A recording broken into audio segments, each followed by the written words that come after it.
Hey, welcome guys. This is Karen, and we have Rebecca here today, and we were talking about the Supergut Diet. Gut health is the bomb.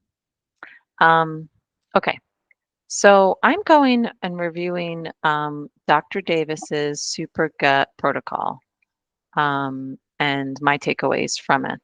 There might be a little bit of my own pizzazz in here, who knows? Um, but a big part of the diet is what to stop eating. And these things all have an adverse effect on the gut from Dr. Davis's research. And it's my experience too, that these things cause me digestive distress. Grains.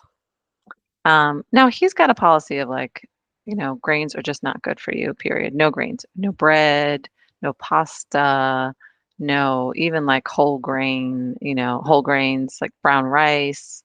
He says none of it's good. It's the gliadin protein in the grains, and they increase intestinal permeability. That means like the microbes can get through in your intestines and can cause leaky gut and all kinds of issues. He wrote a book called Wheat Belly, where he's just like super down on wheat, like that. So that's a huge change. That's a big deal. The other big part about grains is that they have a lot of carbohydrates, and um, they feed the bad buggers, the bad bacteria. So his suggestion is to get off them completely. If that sounds like a nightmare to you, my suggestion is just to reduce them Okay. and or sprout, like soak them before you eat them. Yeah. It's a big deal. And I think some of this is related to what your metabolism is like. Some people do better on grains. Like I have very fast metabolism, and a low grain diet, a low carb, low grain works well for me. And if you're a slow oxidizer, which I imagine you are, Rebecca, it might not be so great for you to totally get off grains. But I would How, avoid the ones that are really high in oxalates, like oats are pretty bad. Wheat, like if I was going to get off just two, I would really get off oats and wheat. And definitely get off all processed stuff, like crackers with white flour and Wonder Bread, like anything that's super processed, you really don't want to eat. You want to eat really high quality grains that have been soaked and sprouted before you eat them. What do you want to say, Rebecca? um, I forgot.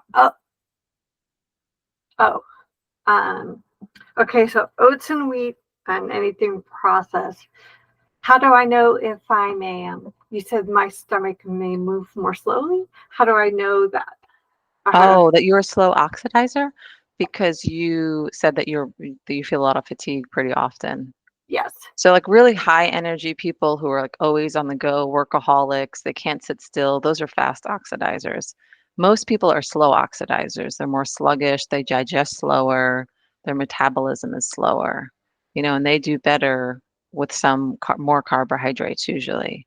The goal is to balance out your oxidation and to kind of have a balanced, not be slow and not be super fast. And that's a whole rabbit hole of the hair and tissue mineral analysis and mineral balancing and stuff. And that'll be another slideshow for another day. Let me just get through this and then we'll keep rolling. Okay. No sugars, no maple syrup, no honey, obviously no sugar, no coconut sugar, nothing but stevia, monk fruit, and this is all on the list. And you'll see this recording. Stevia is my number one sweetener that I use. I use the powdered. It can be really strong. You have to be really careful with it. And it doesn't taste good until you get used to it. A lot of this stuff is like, yeah, it doesn't taste good compared to like regular food or whatever. But I really have come to love stevia, and now I don't crave sugar anymore. I used to really crave sugar. It's been a year that I've been off sugar. So I really recommend it. The bad bacteria love sugar and they love carbohydrates. So we're getting all this out of your diet. The next big thing is emulsifiers. And this is emulsifiers on like all things that are like saucy, like anything canned, like not necessarily tomato sauce, doesn't usually have a lot of emulsifiers, but any kind of like a sauce that you would put on foods, they often have emulsifiers, polysorbate, some of these things I can't even pronounce. So the goal is just making your food fresh and making your own sauces. Um, if you're on any stomach acid suppressing drugs for GERD, those are super bad for your gut. And we were just talking about this. And try to eat organic. If you're not able to get organic, at least avoid the dirty dozen. And you can look that up. Stuff like strawberries, apples, the things that are the most heavily sprayed, those wreak havoc on your gut as well. Um, okay, so we're just going to push through this to try to keep this video short. So, what do you eat instead? A low carb diet. So, you see a lot of like fish and meat and vegetables. Not all fruits are low carb. Like, I stay away from the high carb fruits. I generally eat apples and berries as my fruit, and most berries are fine. And those are, those aren't very sugary. The weird stuff is the prebiotics. That's some weird stuff. We'll get into that. And then we make part of the SIBO protocol that Dr. Davis recommends in the Supergut book is this amazing probiotic yogurt that's a really cheap way to get your probiotics. And also have ferments every day. Now, I know if you're on FODMAPs, you've got to slowly, there's lots of things you can't eat, right? And that are giving you issues, and ferments is probably one of those. And that's something you have to work towards slowly, as well as these prebiotics. When you have SIBO, you can't really eat prebiotics. They wreak hell on your system, right? What are ferment? Ferments are like sauerkraut, yogurt, what else is like there's a whole bunch of fermented foods that are really good for your gut bacteria, but you can't usually you usually don't tolerate them well when you have bad SIBO, or your gut's really out of balance. When the bad bacteria is really dominant, they will feed off of that stuff, and they cause all these digestive issues when you have them. So what should I do then? Should I do the ferments or So no? no, what you got to do is, I mean, and you're already doing this, right? On your FODMAPs diet, you're trying to figure out what you're reacting to and what you're not reacting to. Yeah. Especially if you have SIBO, you start the protocol with the yogurt to try to kill some of the bad bacteria. And then over time, you work into some of these prebiotics and the ferments that we're going to talk about. But for Okay. right now, you're just, whatever diet you can eat, right, that you can tolerate. Are you eating meats and fish, Rebecca? Uh-huh. Yes. Good. Okay, great. Yeah, meats, fish, vegetables, as clean as possible. Um, yeah. So the idea is to slowly work up to tolerating more prebiotics. And this isn't so relative for you right now, Rebecca, but this is going to be a big key once you start getting your health back of how to maintain it and how to keep the bad bacteria at bay. Because prebiotics feed the good bacteria. But when the and I'm saying bad, it's not that black and white at all with these probiotic strains, but this is an oversimplification. But when the bad bacteria, the harmful bacteria to your system are out of balance, the ones that are causing all the digestive issues, if you ate a bunch of prebiotics right now, you would feel horrible. Whereas if I eat prebiotics, I'm feeding my good bacteria that are dominant, and then my immunity increases. So that's where you'll get to. You'll get to a point where prebiotics will be wonderful for you. How do I So know when that point is? once you start feeling better. And you'll that's part of the protocol is to start introducing these things very small amounts. What FODMAPs actually is an avoidance of prebiotic foods. Onions, garlic, high in prebiotics. Beans, I bet you can't eat. Those have a I lot of prebiotics. Yeah, I can't have onions Yeah, or garlic. any of Yeah. those. Uh-huh. So that's the reason why you can't eat them. It's prebiotics. So there's a strange relationship between gut health and prebiotics. So anyway, so some of the weird stuff that comes up in the prebiotic realm. When I first read this, I was like, there's no way I'm eating these things. Green, unripe bananas, like so green, like there's not one little like ounce of ripeness on them. Like they're hard as a rock. You have to use a knife to cut them open and scrape them out of the skin. It's like this whole ritual. I put them in my smoothie. I also eat a raw white potato, like half of one of those a day, and I make a little salad out of it. Anyway, I also put up here, oh, and like you're trying to work up to 20 grams a day. once you're feeling better. And this will keep the SIBO at bay, and this will keep your good bacteria. This is like a free way to feed all the bacteria that you're putting in there, the good stuff. Um, so we're trying to work up to 20 grams a day, and you see in this little chart, you can get 10 grams from that morning smoothie with an unripe banana. I would not eat an unripe banana, and I've tried this. Like, just chop it up and eat it. It's just disgusting. But I put it in a smoothie. And I also the raw potato I put into like make my own mayo and make a little salad with some sprouts and sauerkraut and a bunch of other stuff. Beans. Eventually you'll be able to eat beans, and those are you don't want to have too many because they're high in carbs, but half a cup is great. Avocado. Can you eat avocado? Can you tolerate that now? I don't know if I can or not, but I love it, so I eat it. But I Oh, can't okay. do guacamole with Yeah. onion and So that garlic. probably means you're not tolerating the avocado either. Okay, so that might be one of the things that you introduce as you start to feel a little better. Okay. So, yeah, so this whole presentation was driven just to say this is the diet plan, but it's something you have to work towards when you've got the SIBO or big, if you're on FODMAPs and you don't have SIBO. So here's the chart that's where you're going to start, Rebecca, on the probiotic yogurt. And what's so cool about this, is that you can just get these ingredients on Amazon, L-Reuteri, B-coagulans, and L-Casiri. And you don't want to just get any strains. There's particular strains that Dr. Davis recommends.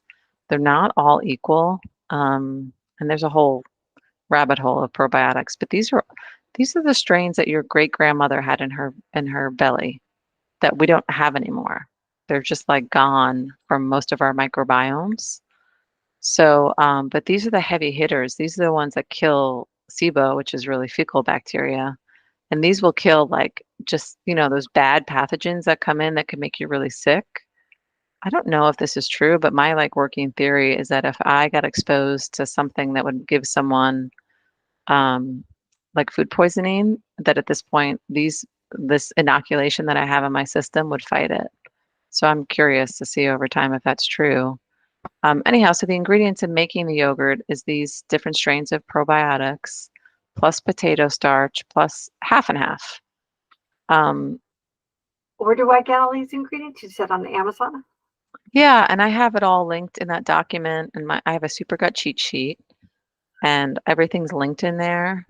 So, but what's unusual about this yogurt making process is that you do 36 hours of yogurt. Normally, you make yogurt in like 6 to 10 hours. But this is 36 hours at 106 degrees. It's a real specific temperature. Um, and what happens is, like, you buy How these do pills. What, honey? how do- how do you get to stay at 106 degrees? Oh, you have to use a yogurt maker that has that particular setting. Oh, okay. All right. How much is the So, yogurt maker? yeah, I'll go into that. Okay. So, what's cool about this whole setup is that you buy the stuff, you start it in your yogurt maker, and then the next batch, you just take some tablespoons of the old stuff. So you don't have to keep using the pills. So you just invest once. Whereas normally you have to keep buying these probiotic pills. So it makes it immensely cheaper than buying the pills. And then you have food to eat. You're eating this delicious yogurt. Um, but the investment is definitely in the yogurt maker. Um, what I recommend doing is buying a Instant Pot Pro. The Pro can do this timing. Like most yogurt makers don't do 36 hours. You have to keep resetting them every few hours. You can't do that in the night while you're sleeping, right? This is like a day and a half, 36 hours. So, and I have all this information in that in my cheat sheet. So Okay. my recommendation is to buy the Pro. You can get like a used one for 80 or 90 bucks. And then you can use it for making soups and whatever else you want to do. It's a really fantastic instant pot. It does a great job at making yogurt. There are What's it? some cheap, it's the Instant Pot Pro. This is all, everything I'm saying is in that document. So if you don't write it down, you'll be fine. Okay. Um, but there's other options too for making the yogurt in that are cheaper if you don't want to, that are just a yogurt maker. But I recommend getting the Instant Pot if you don't have one because you can make tons of soups and all kinds of food in there. that's I don't super really convenient. I don't really make soup. Oh, okay. Well, But soup's a great option for our diet. Just saying, if you ever want to consider it, it's just, it's easy to make and then keep in the fridge and this kind of thing. But yeah, there are yogurt makers that are cheaper. They're a little harder to find, and the only thing they do is make this yogurt. But they're all on that list in that cheat sheet. okay. So what's great and what's unusual about this yogurt, like other people are like, yeah, I make homemade yogurt. I'm like, you don't make it with these strains. Like people are making it with like common yogurt strains. These strains you don't see anywhere else. You'll see them in a few different probiotic tablets. They're soil based, and Dr. Davis did all this research around these particular ones, really combating SIBO really well. There's a whole bunch of other strains too that people who don't have SIBO can explore. You can kind of it's like a cocktail list of different strains. Like some like help you with wrinkles, some help you lose weight, some boost your immunity, some help regulate your blood sugar. It's like this amazing, and you can decide which ones you want to do and which ones work well together, and then make your own mix. So that's an option for folks. But yeah, Rebecca, what I recommend is starting with the yogurt and this will be the first thing you do, and this is the part of the protocol that you'll have to read up on. Did you want to say something? Yeah. How much yogurt do I eat a day? You work up to half a cup, and that's your medicine. Starting from what? A tablespoon, and you work up to half a cup over time. And all that is in the document too. Yeah. So And how will I'm gonna have a separate one on the yogurt, a separate presentation on the yogurt because it's a whole thing and there's a lot to say about it. But I just wanted to present it as this is one of the pieces of the Supergut diet. And once I'm done with this presentation, I'll talk to you more about the yogurt. Sound good? okay? Yeah. Okay. And I think this is the last slide about the low carb diet. That's the last piece of the diet. And yeah, I have to say it's been a huge lifestyle change. I make a morning smoothie to get a lot of the things that I need in. I do it with a green banana and I put spirulina and chlorella in it. I put kefir or yogurt, like that yogurt can go into it. I do collagen for my gut. Um, and it's so funny. I have to move this. I cannot see what is here. Some other stuff that is underneath that I can't see. Um, You see, I mean, the diet there's lots of things that are exciting. If you can tolerate dairy is amazing. I really recommend raw milk and raw cheeses. I The can't what? use lactate to be able Okay. to agree. Okay. Well, if you're having that issue, I would avoid dairy. I don't and yeah, I would not recommend doing it because if you're reacting to it, that's another thing your body's having to fight. Um, But I'm okay if I take lactate. Okay. Yeah, whatever feels good to you. I really recommend sardines for people who can handle them. And this company season that I have here is really amazing. They have sardines have like a bazillion different omegas and potassium and calcium and sodium um, and they're just like a really easy, quick thing to eat. I make sardine cakes with almond flour. That's delicious. Um, Yeah, so low carb diet, that's a whole thing to learn about how to eat low carb. But the bad bacteria love sugar, which you get from carbohydrates. So when you eat high carb fruits, high carb even vegetables, and any other high carb foods like grains, the bad buggers just love it. So, and I don't think this is, I think Dr. Davis recommends this as this is the diet for everyone. And I actually don't think that's true. The more I've learned about mineral balancing, I think people who are slow oxidizers might not thrive on a low carb diet forever. So it's something for you to consider, Rebecca. But I think if I had SIBO, I would stick to this diet and maybe just have a few grains added to it, but the lowest carbohydrate ones that I can get my hands on. Um, for sure, just to try to not feed the bad bacteria that's flourishing right now. And let's see, I think that is the end of my presentation on Supergut Diet. Hope you enjoyed it. I did. Thank you. Okay, so I stopped presenting. Good. Okay, I just wanted to make that recording so I could put that up for people who missed. So, do you want to open up that Google Doc and we can look at it together? Or I can actually just open it here, whatever you want. Click on that link. Okay. Okay, let's have you open it to make sure you can get to it. Yeah, I did. Okay, great. So if you scroll down, it's telling you about what's going on. And you're going to start with the SIBO section because you have SIBO and you know you have SIBO. Do you know if you're methane or hydrogen dominant? I actually was negative in my testing results, so we have no way of knowing if I Oh, was, interesting. but we're assuming that I have CPAP since I deal with so much gas and bloating every day. So, Yeah, and it doesn't really matter. I mean, the yogurt, like the protocol either way is just for restoring your whole gut health. So I think it's great to do. Okay, great. So you can go past the air to, you can go into treating SIBO. Do you see that section? let's see.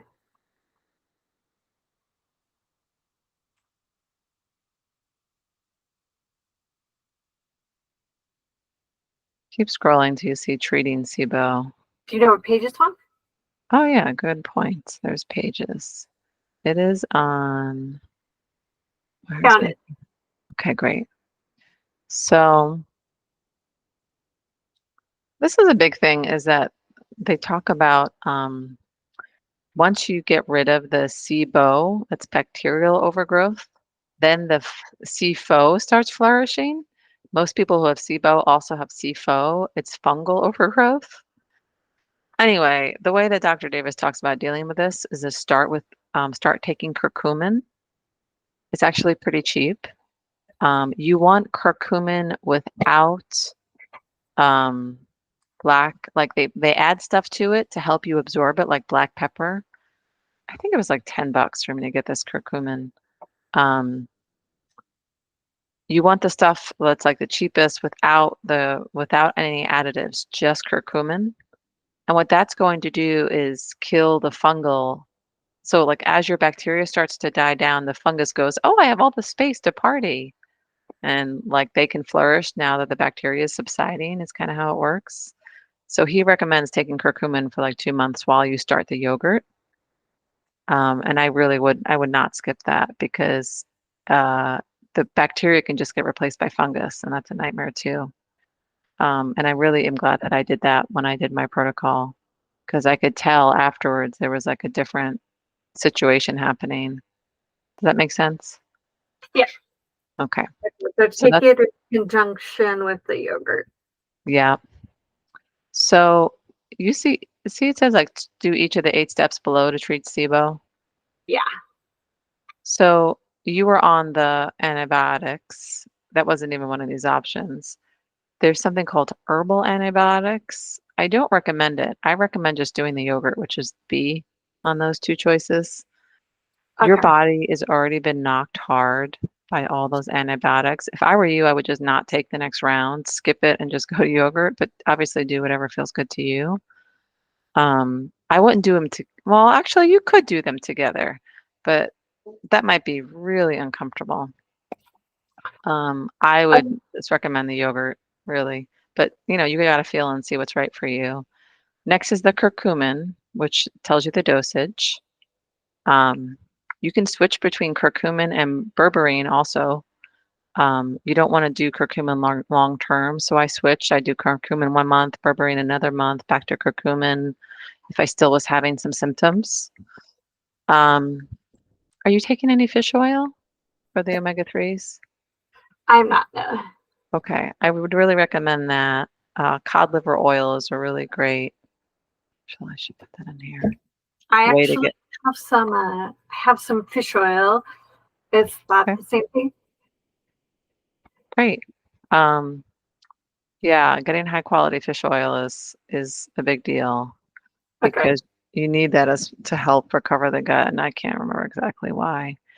He's got a recipe for clove green tea, and that's I think in my appendix at the end. Basically, like clove is another antifungal, and green tea has all these benefits, but I can't do caffeine, so I never did that tea. But if you can start doing clove tea, or you just take cloves and boil them, and maybe make with some ginger or whatever else you want to throw in there. I just got clove oil and put it into my smoothie. But anyhow, it's another good antifungal. I my my fennel tea is actually really helpful with my symptoms. So can What I is?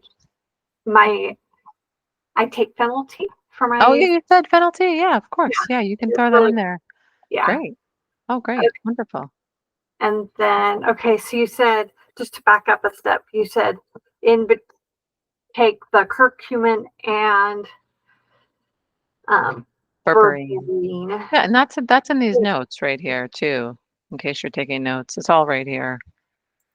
I just don't want to forget. I've got a bad memory. Oh, So totally. yeah, I'm writing Hmm. down what you're saying here. Okay. Drink Then the this. fish oil, the clove green tea, and then he talks about NAC. Have you been introduced? Amy Myers talks about NAC. Do you I know don't about know. that? It's I a don't. biofilm disruptor. Um, Oh, that's what I'm on. Great. Good. Okay. And then I wouldn't start introducing the prebiotic fibers. That's number 6 on here. If you're reacting so much, I would do um, the yogurt first. And let's see, where is the yogurt treating SIBO? Okay. So those are all the things to start with. And then you see, if you keep scrolling down, you see antifungals. Another thing is Saccharomyces boulardii, S. boulardii. Have you seen that? Is that in your protocol? I am don't know what that is. Okay. That's a really interesting, it's a probiotic yeast, and it really does a good job with candida, and also, oh, it's really good if you ever travel out of the country. Do you ever do some international travel, third world countries? Uh-uh. Okay, well, that's good. I don't think you should actually. Not with gut issues. That's really not a good idea because there's so many parasites you can pick up. Anyhow, I would never leave the country without this a bottle of this S. boulardii because but also if you ever get like food poisoning or something, it's really fantastic at like dealing with like crazy bacteria, fecal bacteria, all kinds of stuff. Um, What okay. number is the Espillardi? I'm not Mm-hmm. seeing. At Saccharomyces boulardii. So it's under antifungals. Okay, I see. Yeah, Saccharomyces, myces, boulardii. Um, yeah, so the next is recommendations for managing die-off symptoms. And this is all in the book too. And these are all things you can take or not take to help you with die-off. Um, okay. And then if you keep scrolling down, you'll see finding the root cause of SIBO. Do you see that? Found it. Yeah. So that's a big thing for you, but we already know, like you're number 2, you have low stomach acid. You might, do you tend more towards constipation or diarrhea? I don't get either. Oh, you don't? Uh-uh. Just the bloating. And the gas. Oh, yeah, that sucks. Well, I have to say though, I'm glad you're not getting, so are your stools perfect or are they sometimes hard or what are they like, if you don't mind me asking? Haven't noticed one thing or another different. Definitely check it out because that's a big deal in how you treat yourself. Okay. Like I look at every single bowel movement I have and I check it out. It's like the perfect stool is like a sausage that's like soft and well formed. It's not too wet. It holds together well, right? Um, Learning about stools and what they should look like is something I really recommend doing because it'll tell you a lot about how you're doing. It'll also tell you as you're healing what's going on.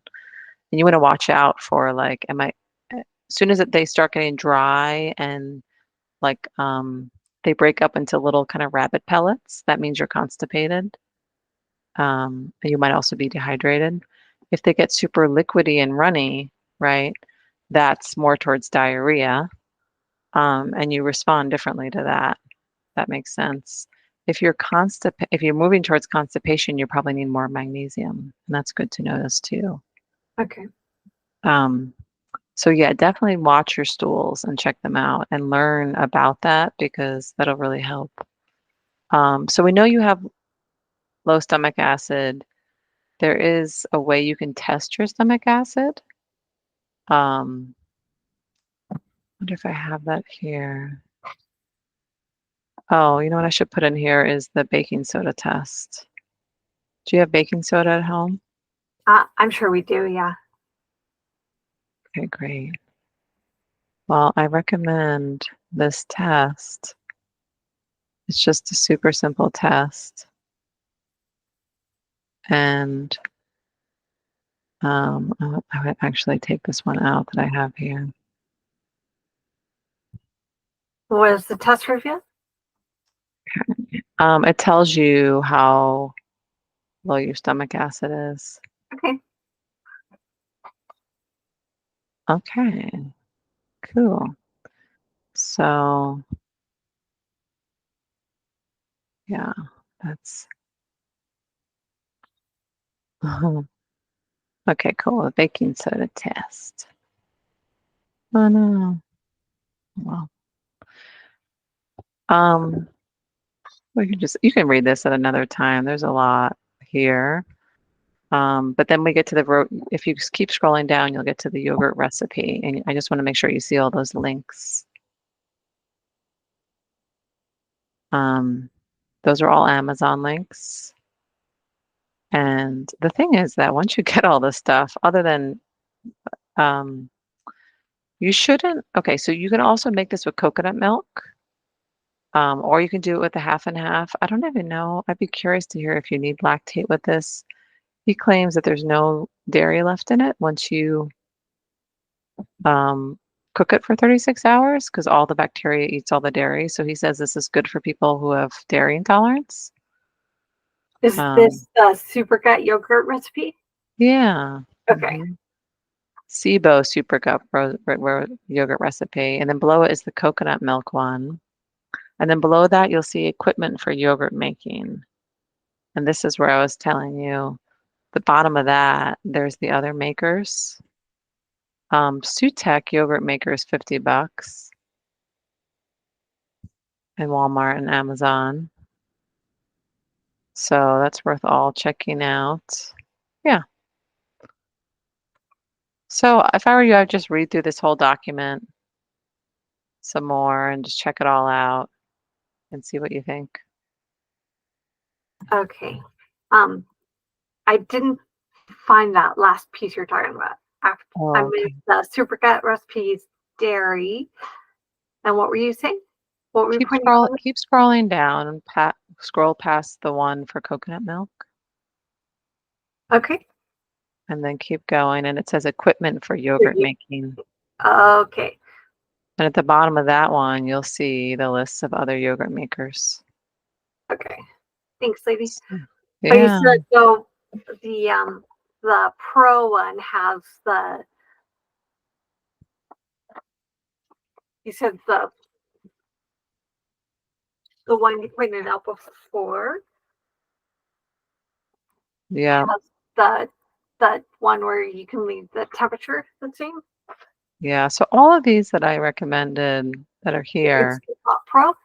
yeah, Instant Pot. Only the new Pro Series will let you change the yogurt temperature and time. Um, there's also the Sutek yogurt maker for $50. That's even cheaper. And the MV Power yogurt maker is 33, but I can't find it anymore. If you could find that, let me see if I can find it anywhere. That's the cheapest option for Um, sure. is that uh, can you have you had recommended the pro because of the temperature setting? Do you still recommend that? Yeah, but I mean, all of these will do it too. Let me just look. I'm looking for the MV But you said that Power. you'll have to constantly reset the temperature. On standard yogurt makers, but these ones that I recommended all work. Okay, so So, any of them are options. they'll all Well, let if you. you read it, you'll see. I mean, this one says, um, well, actually, I've heard that there are some Luvels that run for, so let's see, make sure it has a, so whenever you're buying one, you just need to make sure it has a 36-hour setting. You know, they could come up with new stuff since I've looked. So all of these in my last search, I think I can't find this super cheap one anymore. I think I should just take it off the list. I haven't been able to find it.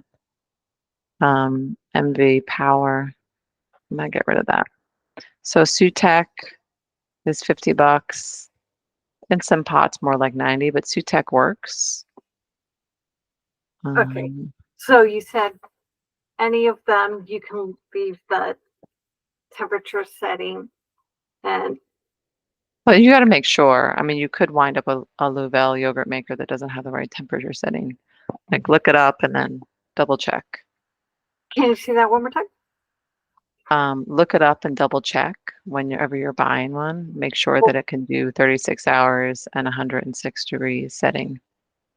Do 36-hour setting at 106.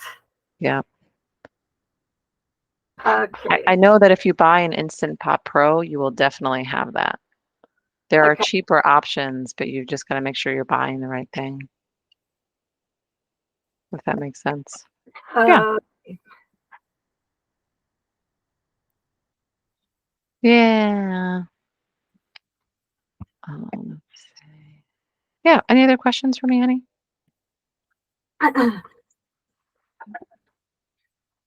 if I have any questions, is there a way to get a hold of you, or do I need to wait till the next Oh, meeting? you're welcome to, you can message me via Meetup if you have questions.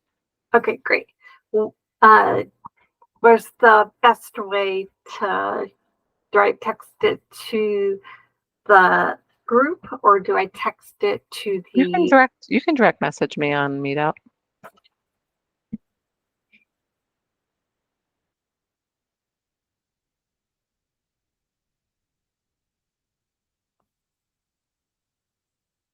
okay. So I'm gonna look through all the notes. Thanks for all of that. That's really helpful. Yeah. I'm gonna try to do the yogurt and the All the stuff. There's a lot there. It'll take you days, Rebecca, to digest it all, and just take your time with it. You know, follow your intuition and see what feels good to do. It's a lot. It's a okay. lot to take in, you know? Or you said you recommended that I do the curcumin and berberine and the yogurt together. Yeah. Okay. Yeah. For how many months? Well, his recommendation is forever. Oh, all right. I'm still doing it, Okay. especially once you have SIBO. I think you should just stay on the yogurt, but you should see results in the first 2 months of taking it, you know? And some people don't see results soon enough and then they quit, but it's like no matter what happens, this stuff is really good for you. I would just stay on it. But you know, you got to follow your own guidance with it. If you're reacting to the dairy in any way, there's a coconut milk formula. But if you're having gut issues, you need to be taking probiotics every day. You know, probiotics are transient. They don't stay in your system and they don't colonize. They just like you need to keep taking them in. That's why ferments are so good for your gut because they're full of probiotics, wild ferments. But anyhow, so you need to be taking a whole bunch in. So it's either pill or you make your own yogurt. And if money is a concern, yogurt is so much cheaper. You could also buy these pills and just eat these pills, but then that's like $100 a month, right? And then if you do the yogurt, you just, that strain just keeps getting reused. You use the old tablespoons of the yogurt to start the new culture. So you save all this money. You buy the pills once and that's it. So it's so great. Okay. I'm But gonna. it's an investment, you know what I mean? Like it'll be like $200 or 150 to get all the things to start, but then you don't have to buy probiotics again. But you do have to keep making the yogurt. But Right. I think it's worth it. If you have gut health issues, you need probiotics. And you So, said the yogurt has been really helpful for you to manage your symptoms. yeah, it's been huge. I'll probably never stop making it.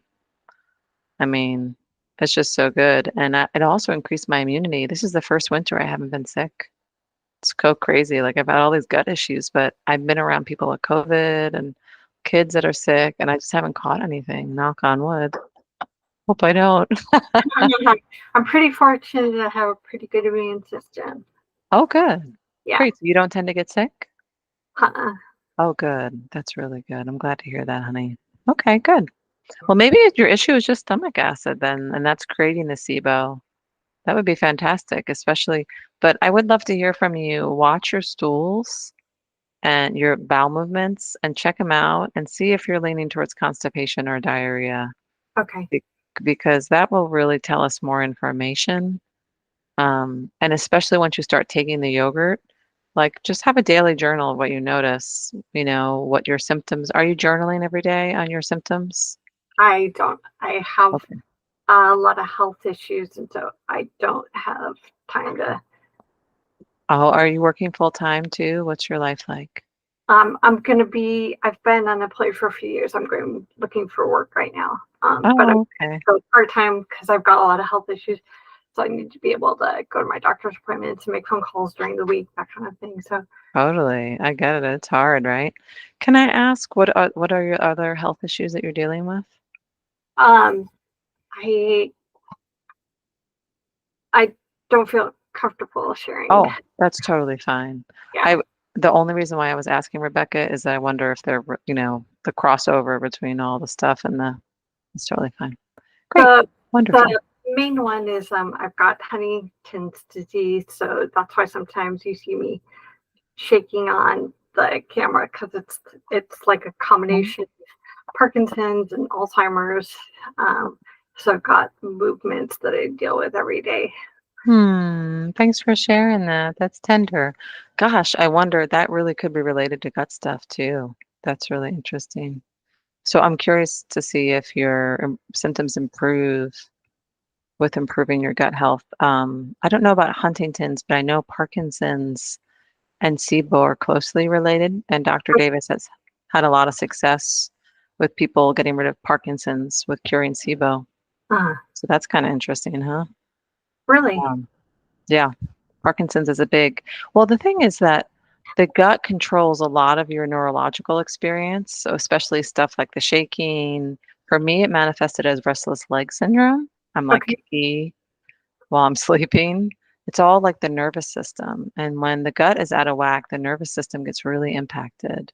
I was really surprised by that when I started. I had this feeling of like when the bad bacteria was dying, of like electrical charges down my legs and arms. Oh, I felt, and it wasn't a bad feeling. It was just the weirdest thing. It was like, I can't even describe it. Anyhow, and then I was like realizing, oh, this is all nervous system. And I had a lot of trauma as a kid and intensity. So that really messed with the wiring in my nervous system, and just the whole fight or flight thing. Anyhow, so that's just kind of interesting. Cool. Well, or I'd love to stay in touch and love to hear how you're doing. And I think I'm going to start like an every other week support group call soon. So okay. hopefully you come to that too. And then you said if I have any questions, I can send you a direct message on the meet. Yeah. Okay. Yeah, that sounds great, Rebecca. Thanks for all your help. I really appreciate it. Karen, you enjoy the rest of your day, lady. Thank you. Bye. Thanks for all your help. Yeah, you're welcome. Bye.